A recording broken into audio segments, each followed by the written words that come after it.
Hello, welcome back, everyone. Happy Monday. Bet you didn't think you'd see me so soon again, do you? With my frequency in which I put videos out. Thanks to Mike, a mate of mine, just bought me a program from Tottenham Hotspur at the weekend. Funny enough, he said he was speaking to some people in the crowd, and he spoke to a couple of people that got their tickets for 12 quid, and he spoke to one person who said a local who said they paid 8 quid for tickets. He said the stadium were giving them out to all and sundry for a decently reduced price. Um, Going back to Tyson Fury at the weekend, and did that reveal a little bit more about the current state of Tyson Fury's sort of, can we gauge more about what Fury has or hasn't got left? Looking and thinking about McMurdoch, I'm of the opinion now that the reason they picked McMurdoch was as a warm up for Fury. If you listen to Fury and other people that are around his camp, certainly Fury says that he's a big, stiff bodybuilder. And I personally think now, I honestly think that they picked McMurdoch as a warm up for Anthony Joshua. Seeing him as in a similar mold to Anthony Joshua, stiff, upright, and a big puncher. He always calls Anthony Joshua just a bodybuilder, this, that, and the other. Says he's got no skill, he's just a big bodybuilder, he's stiff and he's upright.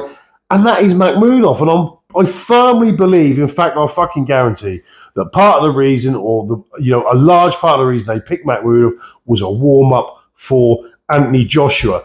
But rewatching the fight, Fury v McMurdoch, there are some things that sort of second time round watching it, whilst not having had like half a bottle of red in me, a few things I sort of picked up on in terms of where Fury is, what he's got left, and some of the things that he does now in fights that could really benefit Anthony Joshua. So we're just going to have a look. I'm going to point a few things out. You've probably seen these already, but just in case you haven't. Refereeing Deontay Wilder and Derek Chisora.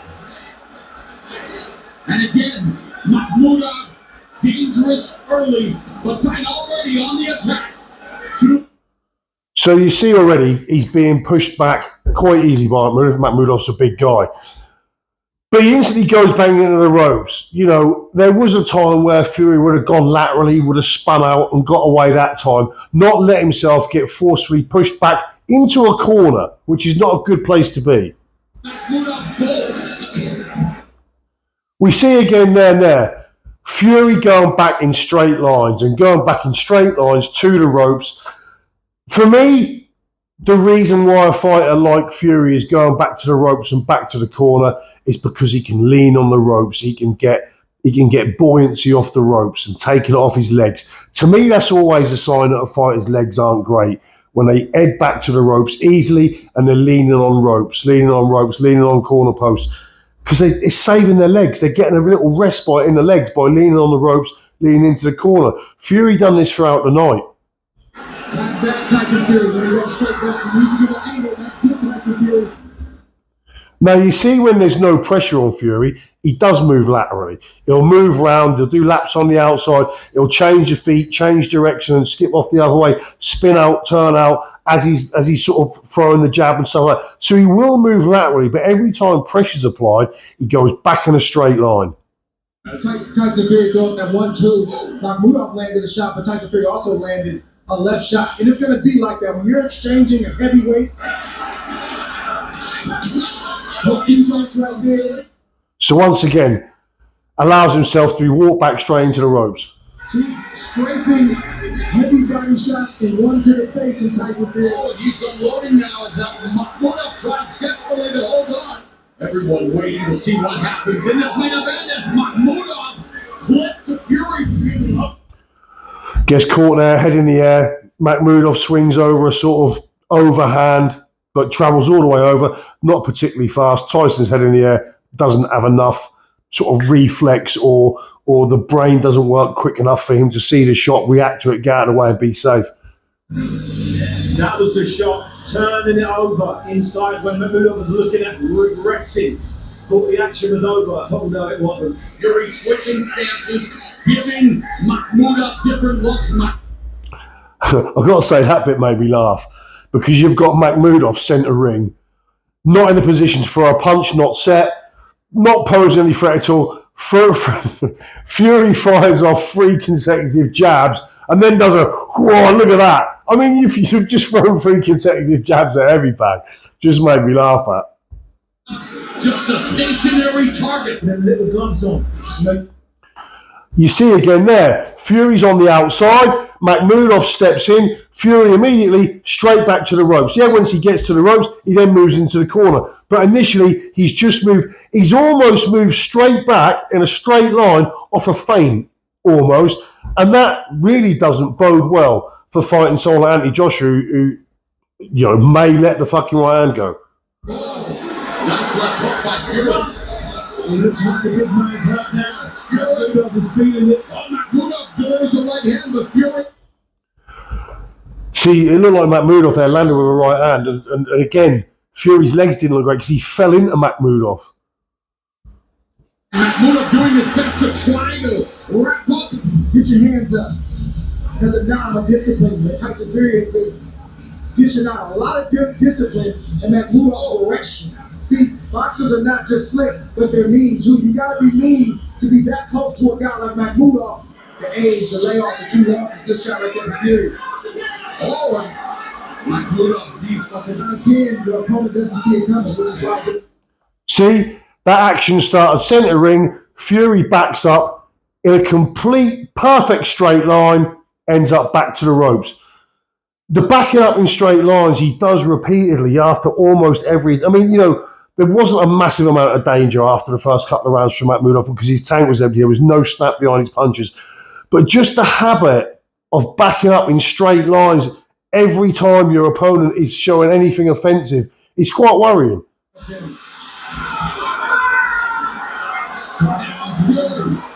Unloading on Mahmoudov along the ropes. Body shot, Mahmoudov takes a lead, but was pushed down. Second to last round.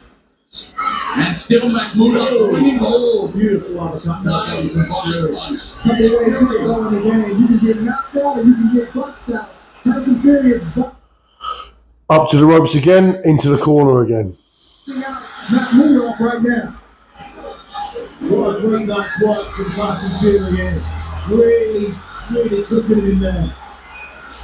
Fury unloading on Mahmoudov. You can land a lead uppercut. Everything is working. You step aside, create an angle. Offensive.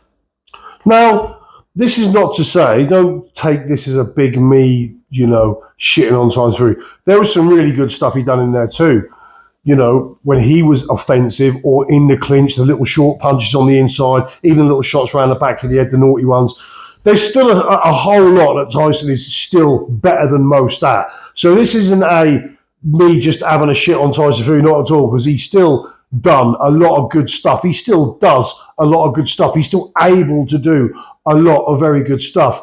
These is just me looking at the times where if I was a Fury fan, watching him back up in straight lines so often with every attack that his opponent brings and having to sort of grab them rests on the ropes to take it off his legs a little bit concerning.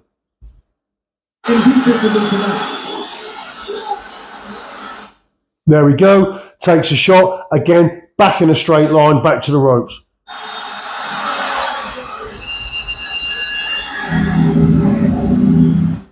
So yeah, that was just it really. I used the 2-minute Netflix highlights because I'm not going to sit here and go through the whole fight. But it was a repeat all the way through the fight. It was the same pattern. Going back in straight lines a lot, head in the air a lot.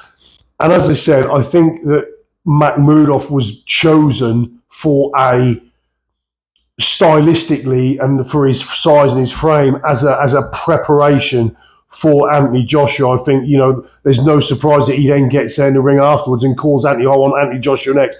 I've had my warm-up for you, Joshua. I've had what I deem to be a safe-ish but close to mimicking Joshua in my head as what I could get. Now I'm ready for you.